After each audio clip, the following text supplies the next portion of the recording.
Hi friends, Sam here with Happily Hooked. So today we are going to be making half of a hexagon. So I'll link it below. We did a hexagon video a couple months ago and you guys absolutely loved it. But I had a couple of you guys ask to do half of a hexagon, which makes sense because you want to make these for blankets and things like that, but you want to be able to have your blanket still be a square or a rectangle, and you can't do that with hexagons. So I'm going to show you guys how to make half hexagons, and that way you can finish up your blankets or your scarves or your cardigans or whatever you're making with your hexagons, and I'm super excited about it. So grab your hook, grab your yarn, and let's get to it.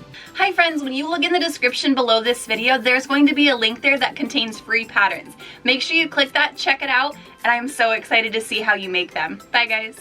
Alright, so like I said, today we are crocheting half of a hexagon. So this was requested by a bunch of people in comments and in emails to me. So I'm going to show you a simple way to crochet half of a hexagon. Now, in our regular hexagon, we worked in spirals, and with this one, we're going to work in back and forth rows. We'll start with a magic circle, and then once you get like the math part of it down, it'll make more sense as you go, and then obviously you're probably gonna wanna block it just to make sure everybody is in the spots that they're supposed to be in and they're nice and straight. So all I'm gonna use, like I normally do when I do our tutorial videos, is we're just using some Red Heart Super Saver and tea leaf, and then I have my 5mm hook. So we're gonna make our magic ring. So we wrap our yarn over, and we pull our loop through, and I'll have the link below for the magic ring video that we've already done. And then we just chain one to close off that circle. And then we'll chain up two, and we're gonna do a double crochet. So that counts as 2 double crochets right there. We're going to chain 2, and then I'm going to pull my tail a little bit to make my circle a little smaller so it's easier to hold on to. We're going to double crochet 2,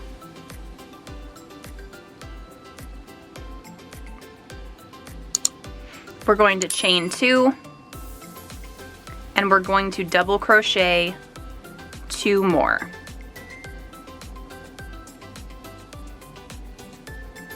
And then we'll chain 2.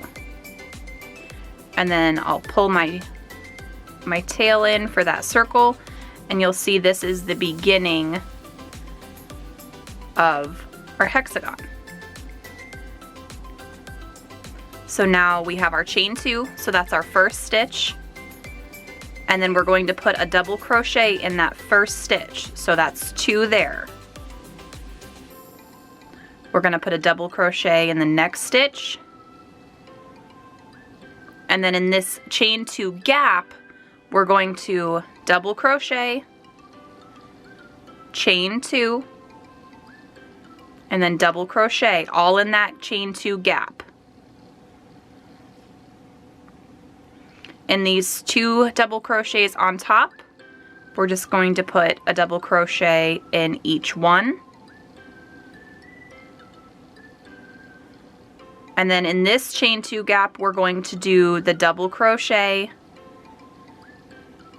chain 2, double crochet,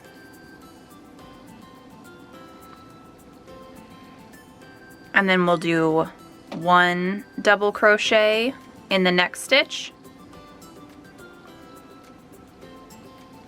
And then in the chain that we have, we're going to put 2 double crochets in that. So 1, 2.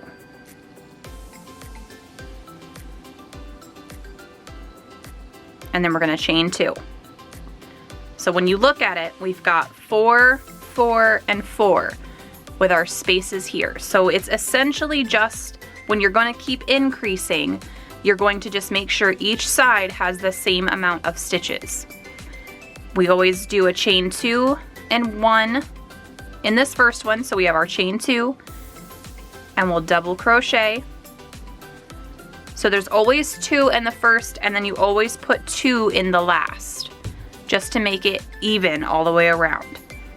And then we'll double crochet until we get to that chain 2 space.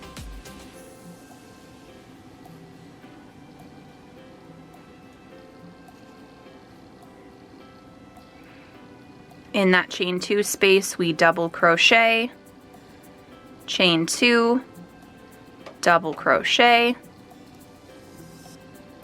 and then double crochet in each stitch on this top section.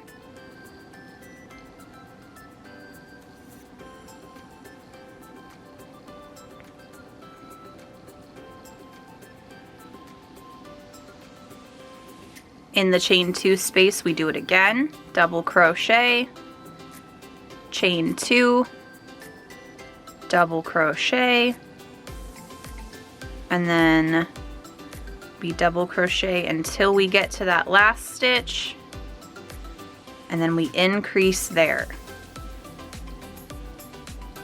So in that chain, we put 2 double crochets in the chain 2.